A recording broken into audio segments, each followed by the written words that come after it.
Hola, hola. What's up, Basicas? I'm Carlos from Big Time Rush, and I'm so excited to see you guys on March 1st. Please get your tickets. If you love the TV show, you're going to love this tour. I can't wait to see you y nos vemos pronto. Bye.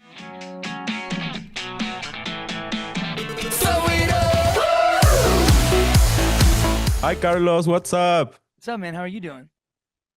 I'm doing great. Thank you so much for taking this time to talk to us. We Absolutely. are beyond excited. We're also excited that you guys are coming back here to Chile after a few years. So excited to discuss this stuff with you. First of all, it's so exciting that you guys are adding more dates to this already super incredibly successful tour.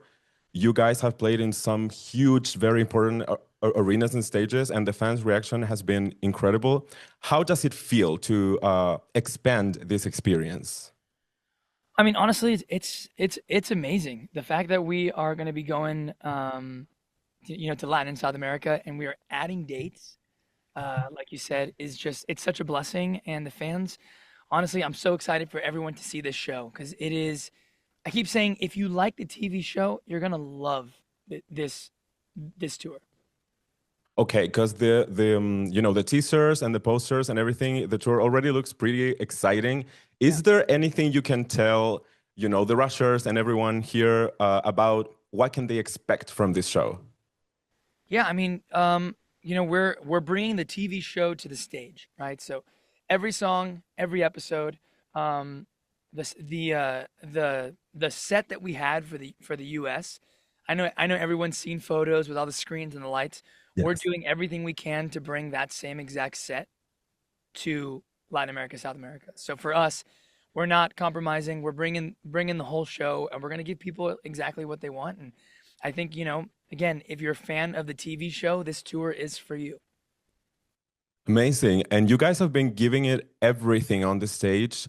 How is it for you? How has it been this maybe last couple months or years to sort of go back into this like high training performance back to back and sharing the stage with? Yeah, you know what? It's this last summer was really fun. We did 38 shows. It was a lot, but we got a really good routine going. We go to the gym every day. We do our vocal warm-ups. We, make sure that we're taking care of our bodies. We're older now than 15 years ago, right? So we just have to do a few little things differently, a lot more stretching.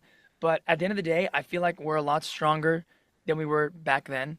We're a lot tougher. I feel like our voices are better now than back then. So overall, I think it's a good thing. We all aged well, but definitely taking care of our bodies a little bit more.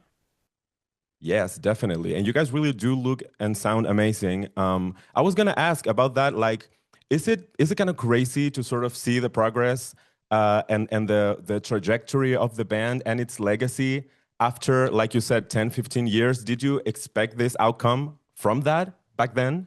I mean, listen, it's crazy that we're still doing it after all these years. I think for me, I knew that we would do it again. I just didn't know when. And it's been so fun. Like, I have a 6-year-old, an 8-year-old, and a 4-year-old. So my family comes on the road with us here in the U.S. and I've loved watching them watch the show. Like our last show in Vegas, like 5 days ago, my kids were on the side of the stage for the first two songs, and my daughter's twirling her hair and dancing to Windows Down, and I was like singing to her. Right. I was just in my head, I'm like, this is crazy. I started the show when I was 18 years old, and here I am, 36, and my kids love what I'm doing, and to me, that's the best thing ever. That's crazy and magical. Do the kids know about the show? I mean, have they watched it? Do Oh, they like my understand and connect? My kids love Big Time Rush. They've watched every episode. They know every song. I think they like Gustavo the best though, because every time it was around, it was like, I don't care about you guys. Where's Uncle Stavo? Where's Uncle Stavo? Right. You guys recently in 2023 released your first album in over 10 years, is it? Yeah. Over a decade? Yes. Another Life. What was that process like of coming back? Because the stage is one thing and the TV show is another thing, but like the studio and that kind of work, I assume is kind of different. How was that process?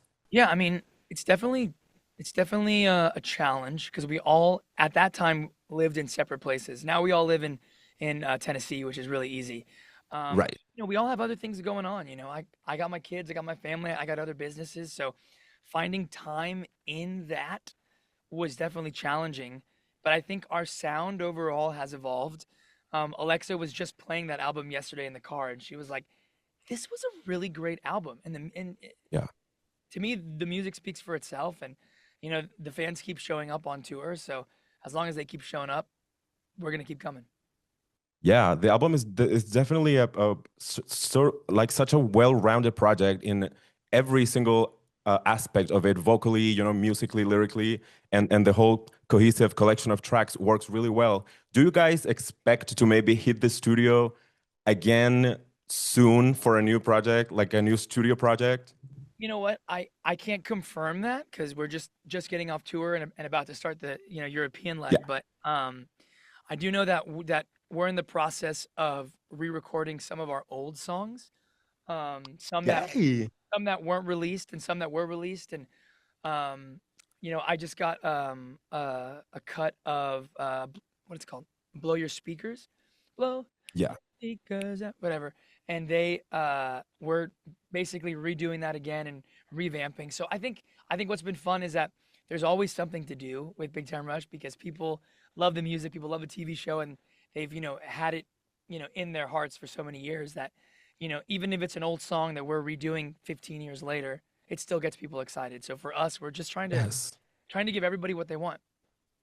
Yes, what a treat, especially to the fans and all of us who sort of grew up with the show. But the show, the phenomenon never really stopped, to Yep, be honest. totally. It never turned into like a nostalgia thing. It was always sort of active and sort of developing new fan bases. Like you said, you're returning to some places in the world. You were here in Chile in 2014, Wow. the last time. Wow. So it's been 11 minutes. Yep. Do you remember anything from that experience? To be honest, no. I don't remember 2014.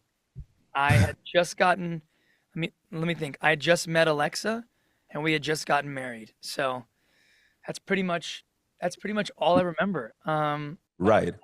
I'm excited to come back March 1st, right? Yes. Yes. Next March. And you know what? Um, Let's just make some new memories and let's try some good food and just have a good time. Absolutely. I was gonna say, like, I imagine the schedule was pretty hectic back then, but now that you guys come maybe with a little more like mature, and your careers are pretty established now, so maybe there's more time to look around. I hope so. I hope so. I mean, I know that we have a busy schedule in Latin America, South America, so we're just gonna be rocking and rolling. But I'm hoping that we can try some good food over there. Yes, absolutely. You have to try empanadas and make sure you try the fried ones. I know empanadas. Let's go. Yeah, well, Chilean empanadas are their own special thing. What do they do differently? Like the filling is made with onions and certain spices and garlic and olives. Done. So Empanada. make sure to try it. Yes, back to the show. Big Time Rush, the series, was such a big, huge global phenomenon. Um, how is it for you to carry that legacy with you, knowing that you're a Nickelodeon icon, a TV icon, and like a pop culture icon for an entire generation? I mean, look, it's a blessing that we got to do what we did because not many people get to grow up on TV and go on tour and like at the time we were it was crazy. I mean, they wanted us to compete with the Jonas Brothers, and I was a huge fan of the Joe Bros. So for me, looking back, I'm just like, dude, how lucky was I at 18 years old to get this opportunity? So, 15, 16 years later, I just still feel so blessed to have had that opportunity, and to still be able to do it and provide for my family. And, as long as people want us, I mean, I like for me, it's such a treat to go and, speak with people like you and travel to Chile and sing. And I don't know, I love what I do. And I think I really love how positive Big Time Rush is. It's such a, like, you know, there's no swearing, there's no, Right. darkness. It's all Right. about bringing light to the world, and that's something that's super important to me. So to be part of a project that over almost 2 decades has been bringing light to the world, I mean, that's literally what I want to continue doing. Yeah, that's amazing. Do you think that this sort of positive message is something that is maybe missing from the pop universe right now? Dude, I can't stand like a lot of the new music that comes out. Everyone's like, "Oh, this is such a great song." And I'm like, "It feels dark. It feels heavy." I mean, obviously like not everything can be pop happy hits, but there's just so much like to me with kids, there's so much cursing. There's so much like subliminal stuff, and I'm like, man, back in the 90s, these people were talking about their crushes and it was just so innocent and so fun and I don't know. I feel like maybe get back to that a little bit. Right, yes. Well, if there's one thing that's been with you all through these years is the fans. How would you describe your relationship with the Rushers back then and even now?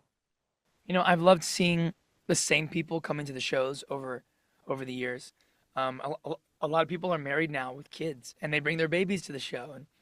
And I think that people have always connected us with like a safe place where Right, it just makes them happy.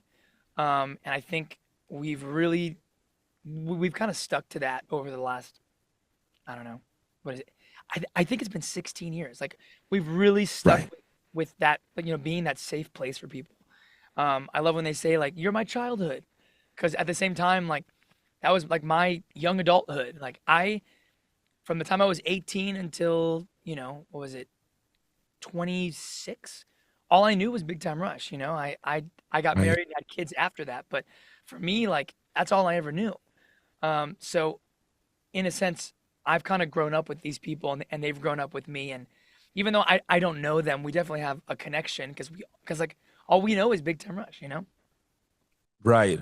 It's so good to see you guys in such like great shape and sort of maintaining this relationship with the fans, which feels very genuine.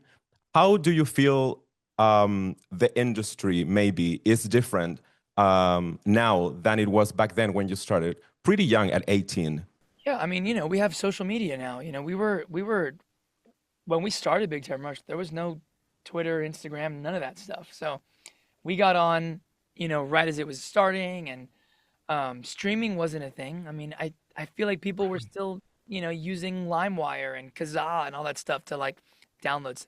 I may be wrong, but there was Yeah. no, Spotify wasn't a thing. So it's definitely harder to make it as an artist. I mean, I have like another band that I'm currently working on, and it's not easy. Like Big Time Rush, we had a platform, we had a TV show, we had this, we had Right. tons of money behind it in the beginning. People were getting the stuff out.